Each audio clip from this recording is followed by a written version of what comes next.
PM Modi को आपने यहां सुना। प्रधानमंत्री मोदी की ओर से सत्र के पहले एक संदेश भी दिया गया कि सत्र का और संसद का इस्तेमाल हार की जो बौखलाहट है उसके लिए इस्तेमाल ना करें तो ज्यादा बेहतर है। जनता के हितों के लिए इसका आप इस्तेमाल करिए। तो प्रधानमंत्री नरेंद्र मोदी ने शीतकालीन सत्र से पहले संसद के बाहर मीडिया को संबोधित किया। उन्होंने कहा कि बिहार के चुनाव में लोगों ने बढ़ चढ़कर मतदान किया और माताओं बहनों की भागीदारी में लोकतंत्र की ताकत दिखाई दी। पीएम ने यह भी कहा कि भारत ने सिद्ध कर दिया कि डेमोक्रेसी कैन डिलीवर। भारत की आर्थिक प्रगति देश को विकसित भारत की तरफ ले जा रही है।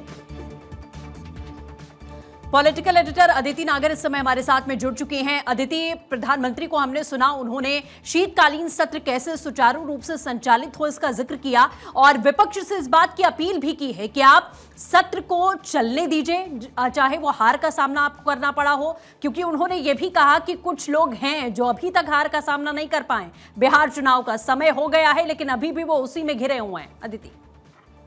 बिल्कुल, आप देखिए, मैं उम्मीद कर रही हूँ कि आप मुझे सुन भी पा रही होंगी और मैं पार्लियामेंट से लाइव आपसे कनेक्टेड हूँ।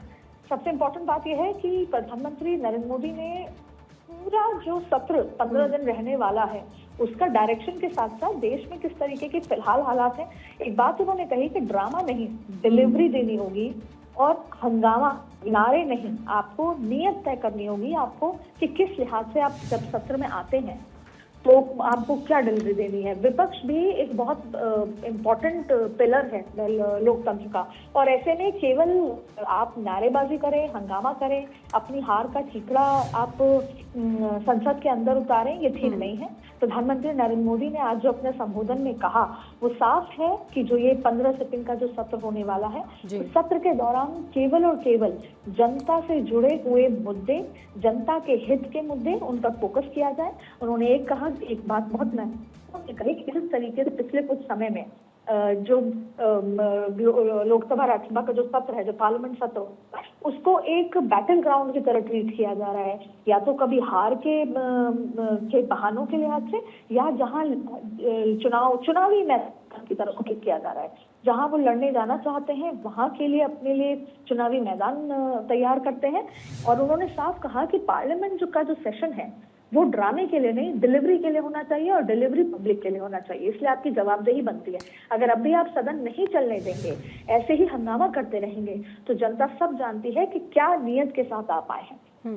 आप बिहार में चुनाव हार गए, आप उसी का जो ठीकरा है यहाँ पूर्ण है, या उन्होंने ये भी संकेत किया कि जहाँ चुनाव हारने वाले हैं, दिन रात जाने वाले हैं, उसके लिए आप अपना एक पहले से ही चुनाव ग्राउंड तैयार करके लाना चाहते हैं, वो उसका कोई फायदा नहीं। तो प्रधानमंत्री नरेंद्र मोदी ने सदन के शुरुआत से ही विपक्ष का जिस तरीके से रुख रहने वाला है उसको साफ किया। उन्होंने मीडिया के बंधुओं को भी संबोधित करते हुए कहा कि आपने खुद नोटिस किया होगा कि विपक्ष एक बैटल ग्राउंड की तरह इस्तेमाल करती है, लेकिन ये वो जगह है जहाँ पे ड्रामा नहीं, डिलीवरी की जरूरत है। और मैं उम्मीद करता हूँ कि ये 15 जो सिटिंग होने वाली है, इसमें पक्ष विपक्ष मिलके जनता के हित के लिए, अपने जो संसदीय क्षेत्र में जो लोगों की डिमांड है उसके लिए काम करें और एक सार्थक चर्चा की जाएगी। लेकिन उसके इतर वही विपक्ष पूरी तरीके से तैयार है और विपक्ष ने भी ये तैयारी की है कि कैसे उनको एसआईआर एक बड़ा मुद्दा है, खासतौर पर उत्तर प्रदेश के लिए, हर जगह के लिए। इसलिए अब कुछ ही देर में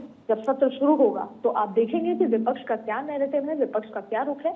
लेकिन प्रधानमंत्री के भाषण में ये साफ तय है कि अगले 15 दिन का सरकार का क्या फोकस रहने वाला है, सरकार का क्या डिलीवरी रहने वाली है, ये पूरी तरीके से साफ कर दिया।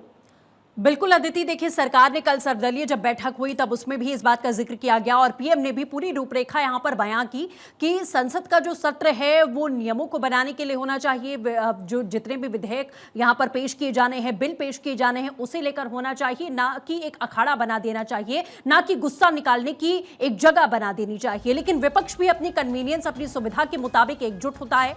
जहां चुनावों में एकजुटता होनी चाहिए वो दिखती नहीं है, लेकिन जब सत्र में बात आती है तो सभी एक मुद्दे को लेकर एकजुट होकर वॉकआउट कर जाते हैं और सत्र को संचालित नहीं होने देते। ये सवाल हर बार खड़ा किया गया कि टैक्स आम जनता का लगता है, उनके लिए यह सत्र बनाया जाता है, उनके ही हितों के लिए यहां पर नियम बनाए जाते हैं, लेकिन सिर्फ और सिर्फ एक एजेंडे के तहत में विपक्ष यहां काम करता हर बार दिखाई देता है। अदिति। बिल्कुल अदिति, यहाँ पर विपक्ष की एक सुविधा के मुताबिक भी हम देखते हैं कि वो अपने एजेंडे तैयार करता है, जहां एकजुटता दिखानी चाहिए नहीं होती है, लेकिन संसद में जरूर एकजुट होकर वो नारेबाजी करते हैं। क्या वही हाल इस बार देखने को मिलेगा? इस बार भी आपको एफआईआर के मुद्दे पर पूरा विपक्ष एकजुट नजर आएगा। आप देखिए कि संसद का शीतकालीन सत्र शुरू हो चुका है, प्रधानमंत्री का संबोधन हुआ, कुछ पार्टी हार पचा नहीं पाती, उन्होंने कहा संसद में ड्रामा नहीं डिलीवरी देनी होगी, चाहिए उन्होंने कहा। लेकिन वही विपक्ष जिस तरीके से जो मुद्दा उठाएगा, देखिए बिहार चुनाव में भाजपा के नेतृत्व वाली एनडीए की रिकॉर्ड तोड़ जीत हुई है, विपक्ष एक बार फिर वोट चोरी का मुद्दा उठा सकता है। और इसी को लेकर उत्तर प्रदेश और खासतौर पे बंगाल में जो टीएमसी और सपा है वो जोर शोर से इसके लिए तैयारी कर चुके हैं। लोकसभा में विपक्ष के नेता राहुल गांधी लगातार मुख्य चुनाव आयुक्त और चुनाव आयोग पर हमलावर हैं। यहाँ तक कि इस बार की ये भी कोशिश है कि आज ही के दिन, क्योंकि 15 दिन का समय चाहिए, 15 दिन की ही सिटिंग है, वो मुख्य चुनाव आयुक्त के खिलाफ महाभियोग लाने की भी तैयारी है। आपको बताते हैं कि सत्र में सीसी ज्ञानेश कुमार के खिलाफ महाभियोग भी लाया जा सकता है, लेकिन समय कम है, 15 दिन का पहले समय चाहिए होता है, उसके बाद होता है जो 15 दिन की टोटल सिटिंग है। इसके अलावा आपको बताते हैं कि इलाहाबाद हाईकोर्ट के जस्टिस यशवंत वर्मा के खिलाफ चल रहे महाभियोग को लेकर बनाई गई स्पेशल कमेटी भी अपनी रिपोर्ट रखेगी।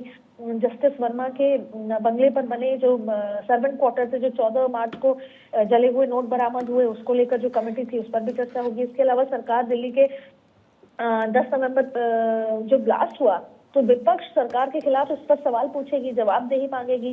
विपक्ष नेशनल सिक्योरिटी का मुद्दा उठा सकती है। राहुल गांधी और सोनिया गांधी पर नेशनल हराल्ड में दर्ज जो एफआईआर है उसको लेकर भी, दिल्ली में प्रदूषण को लेकर भी, इसके साथ साथ नए तमाम जो मुद्दे हैं उन तमाम चीजों को लेकर यहाँ पर हंगामा होता नजर आ रहा है। लेकिन जो स्पेशल इंटेंसिव रिविजन है वो एक बड़ा मुद्दा रहने वाला है, चुनाव आयोग की प्रक्रिया। तो आज आप देखेंगे कि लगातार किस तरीके से विपक्ष और पक्ष आमने सामने होगा। हालांकि प्रधानमंत्री नरेंद्र मोदी ने अपने भाषण में तमाम चीजें साफ कर दी हैं कि किस तरीके का सत्र होना चाहिए। आपको पहले दिन का बता दूं कि निर्मला सीतारमण लोकसभा में जो सरकार का केंद्रीय उत्पादक संशोधन विधेयक लेकर आएंगी और साथ में राष्ट्रीय सुरक्षा सेस बिल लेकर आएंगी। इसके साथ साथ दोनों सदनों ने 7 राज्यों में चल रहे स्पेशल बिल्कुल, और सरकार की तरफ से आने की पूरी तैयारियां की गई। बहुत बहुत शुक्रिया देते इन तमाम जानकारियों के लिए।